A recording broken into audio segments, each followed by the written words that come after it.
Hey friends, motion tracking in Final Cut Pro could not be easier. And in this tutorial, I'm going to show you how you can motion track something like an Instagram tag like this to a moving object in your video and share with you some tips and tricks along the way. Let's take a closer look. If you would like to follow along with this video, you can download the exact clip I'm using from pexels.com. It's royalty-free footage where you can send a tip to the creator of the clip that you use or the photographs you use. I'll leave a link in the description below to this exact clip, so if you do want to follow along, please do. Once you've downloaded the clip and you've dropped it into your timeline, it's going to look like this. You're going to want to come up here to your inspector window, and all the way down to the bottom, you're going to see trackers, and then you're going to see this little plus icon. You're going to click on that.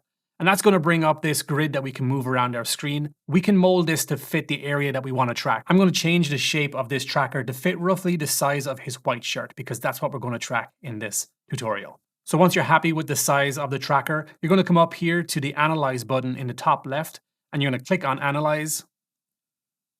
And as you can see, that has now tracked our skateboarder, which is exactly what we want to do. The next step, we're going to come over here to our Titles tab. Now, if you don't have this exact Instagram tag title, I'm also going to leave a link in the description below so you can download it from Nangle's page. It's a free Instagram tag, but you can also leave a tip for him if you want to. So I'm going to drag and drop this onto my timeline. And I want this tag to start a couple of seconds into this clip. So around there looks good. And then I'm going to drag the length of it all the way till the end. And as you can see, if we play it back, nothing happens because we haven't added the tracking information to the Instagram tag yet. And here's how you do that. So you're going to click on the Instagram tag, make sure this is highlighted, and then click on the transform tool.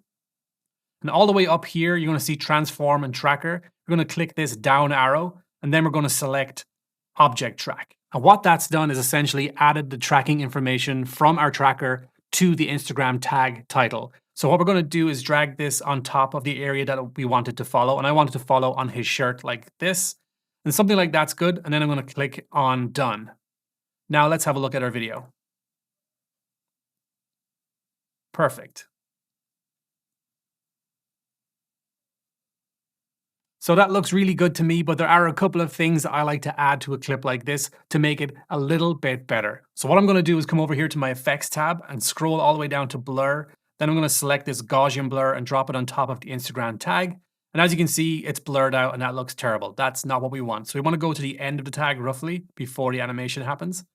And around there looks good. And in our inspector window, I want to bring down the blur to something more believable like this and set a keyframe and then come to the beginning of our clip and bring the amount all the way down to 0. And what this is doing essentially is selling the effect of depth. As he moves further away, the tag becomes more blurred. So let's have a look at that now from the beginning.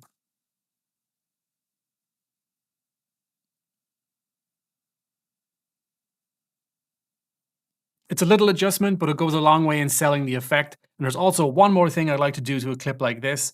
Again, I'm going to come to the end of our tag here, and I'm going to bring down the scale all just a little bit, like 10% is good. I'm going to set a keyframe and then come all the way back to the beginning of our title tag. I'm going to set this back to 100. And again, that's selling the illusion of depth. As it gets further away, the tag gets smaller and more blurred. Let's have a look at that.